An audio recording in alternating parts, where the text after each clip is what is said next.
Imagine being frozen in time, your last breath, last thought, and last scream, sealed in volcanic ash for nearly 2,000 years. Pompeii's victims weren't just buried, they were fossilized in horror. Now, thanks to the most advanced CT scans ever used in archaeology, we can finally peer beneath their stone-like shells. What's inside? Clues to monstrous deaths that are more terrifying than we ever imagined. This isn't just ancient history. It's forensic science meeting ancient tragedy in the rawest form. In 79 AD, Mount Vesuvius exploded with apocalyptic fury, entombing Pompeii in a pyroclastic nightmare. Ash and pumice poured down like a cement blizzard, preserving a bustling Roman city and its people in an eerie snapshot of doom. Fast forward to the 18th century, when excavations uncovered ghostly human voids left where bodies had decayed. Enter Giuseppe Fiorelli in 1863 with a brilliantly morbid idea. Pour plaster into these cavities and recover exact replicas of the victims in their death poses. And it worked, hauntingly well. These plaster casts revealed everything from panicked expressions to the folds of ancient tunics.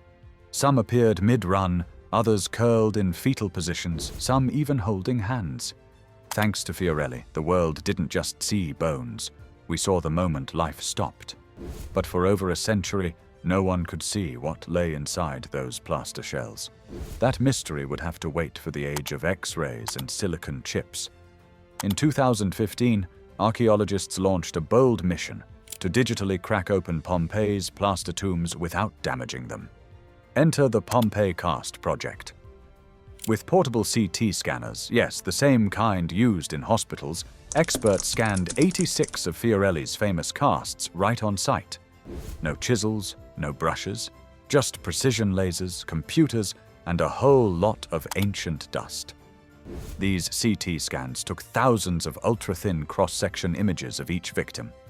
Then, high-powered software stitched the slices into eerily detailed 3D models, showing skeletons hidden for centuries inside their plaster molds. It was like opening a time capsule, except the contents were human bones, crushed skulls, and forgotten jewelry. The team set up a mobile lab in a warehouse near Pompeii, transforming it into a digital autopsy room. And what they found wasn't just scientifically important, it was emotionally jarring. Tiny teeth, broken ribs, delicate bone structures. Some victims looked like they had just fallen asleep. Others, not so lucky. This wasn't just a tech upgrade, it was a revelation. The dead were speaking again, and their stories were far more complex and brutal than previously imagined. One of the biggest surprises? The teeth. Earlier theories romanticized the idea that Pompeians had perfect Hollywood-worthy smiles thanks to their pure, ancient diets. But the CT scans told a grittier truth, literally. Sure, many victims had fewer cavities than modern folks, thanks to a diet low in sugar and high in fiber. Lots of grains, fruits, veggies, and olive oil. But those same grains were ground using stone mills, which left tiny particles of grit in the food. That grit acted like sandpaper on teeth, wearing them down over time. And while some mouths looked healthy, others showed gum disease and severe tooth erosion. So no, they weren't all walking around with toothpaste commercial grins. The surprise twist? Their water, rich in natural fluoride from volcanic sources, may have offered some cavity protection. It's a mix of ancient health wisdom and a daily grind that took a toll, one gritty bite at a time. For years, the prevailing belief was that Pompeii's victims died from suffocation or thermal shock, essentially cooked or choked to death.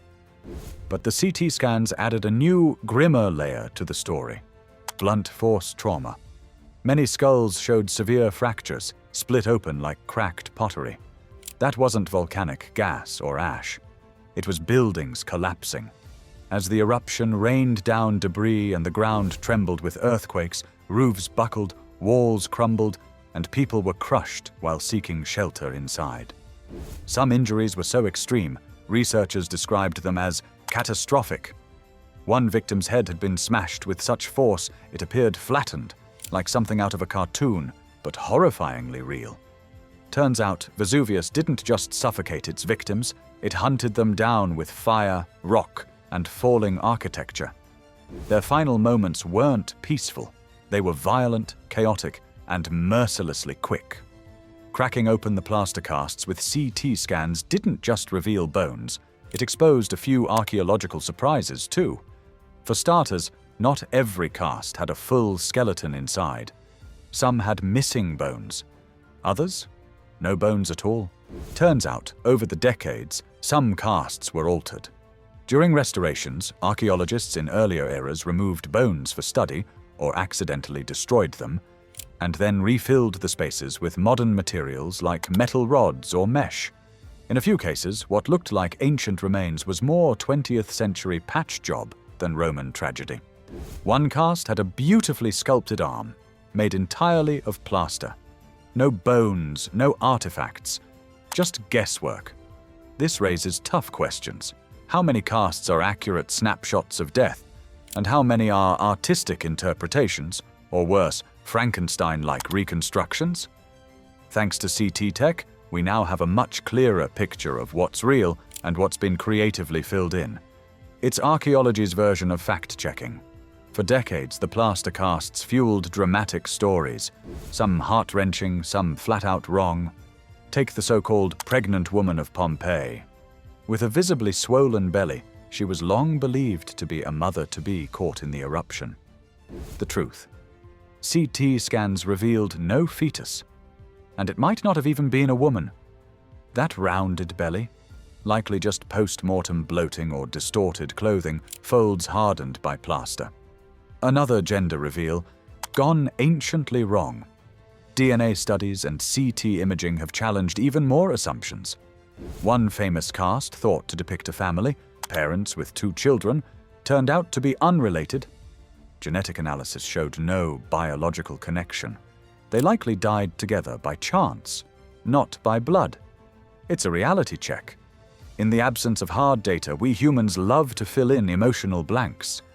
But modern science is stripping away the romanticized stories and revealing people for who they actually were, sometimes older, younger, male or female than assumed. Pompeii wasn't a soap opera frozen in time. It was a real city with real, messy lives, and even messier deaths. CT scans are helping set the record straight, one myth at a time. Thanks to cutting-edge 3D modeling, archaeologists are now performing virtual autopsies on Pompeii's victims without ever cracking open a cast. These high-res digital reconstructions let scientists zoom in on skeletal details, clothing textures, and even jewelry that survived the blast. One small child's cast showed a tiny medallion around his neck, a bulla, a protective Roman amulet. Scans revealed his rib cage, facial structure, and posture in heartbreaking detail. Another victim's cast let researchers digitally peel back plaster layers to study bone fractures, jaw alignment, even early signs of arthritis. And because the models are digital, they can be examined endlessly without damaging fragile remains. Virtual dyes simulate muscle and soft tissue. Even facial reconstructions are becoming possible, putting expressive human faces on what used to be anonymous figures in stone. It's not just about understanding death anymore, it's about reclaiming identity. Seeing these people not just as victims of Vesuvius, but as individuals frozen mid-life and mid-story. Before CT scans, many believed the victims of Pompeii were mostly the elderly, the sick, women, and children, the ones who couldn't outrun disaster. But the data paints a different picture. This wasn't survival of the fittest, it was bad luck, pure and simple. The skeletal evidence reveals a community cross-section. Young, old, male, female, rich, poor. They all got caught in the same apocalyptic wave. It didn't matter how fast you could run or how strong you were. If you were in the wrong place when Vesuvius blew, your story ended there. This shifts how we talk about the disaster. It's no longer a tale of the helpless left behind. It's a story of sudden, universal catastrophe. and it shows how archaeology and technology together can challenge centuries of assumptions. By digitally peeling back the plaster and re-examining the bones, we're rewriting the narrative, moving from myth to forensics, from statues to people. Real people. And their last moments are finally being understood as they truly were. These are the most detailed CT scans ever conducted on ancient remains, and they've changed everything we thought we knew about Pompeii. No longer just frozen figures in plaster, these victims now have stories etched into their bones, tales of diet, trauma, fear, and fate. It's haunting, it's human, and it's heartbreakingly real.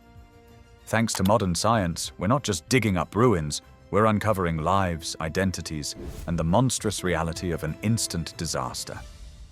Pompeii's final chapter isn't written in ash anymore, it's written in X-rays, pixels, and truth.